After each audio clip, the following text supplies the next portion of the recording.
बलूचिस्तान में बारिश के दौरान हादसात, आसमानी बिजली गिरने और सैलाब से 12 अफराद जाँ बहक, 32 जख्मी, 263 मकानों को नुकसान पहुंचा, 312 एकड़ पर खड़ी फसलें तबाह, 19 किलोमीटर शाहराही मुतासिर। अंदरूनी सिंध बारिश ने तबाही मचा दी, जामशुरू के इलाके थाना बोलाखान में छत गिरने से खातून समेत 2 अफराद जाँ बहक, बारिश का पानी घरों में दाखिल, भेड़ बकरियां पानी में बह गईं, कई गांव का जमीनी रास्ता मुनक़ता। गुजरात, सियालकोट और करीबी इलाकों में वक्फे से बारिश का सिलसिला जारी, गलियों और महल्लों में बारिश का पानी जमा, पानी में बाइक बंद होने से शहरियों को मुश्किलात। अमरीकी सदर जो बाइडन ने यरगमालियों के मुआहदे से मुतालिक गुमराह करने पर इस्राइली वज़ीर आज़म को खरी खरी सुना दी, झूठ मत बोलें और सदर की बेकदरी ना करें, बाइडन की नेतन्याहू से गुफ्तगू।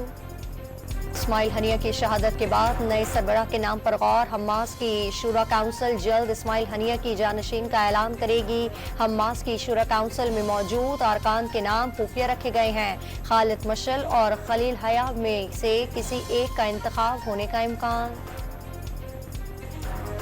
बिजली के बिलों में बेजा टैक्सों के खिलाफ जमात इस्लामी का रावलपिंडी में धरना जारी, कारकुनों की तगड़े नाश्ते से तवाज़ा, धरने के शुरका ने नान चने और हलवे पर खूब हाथ साफ किया।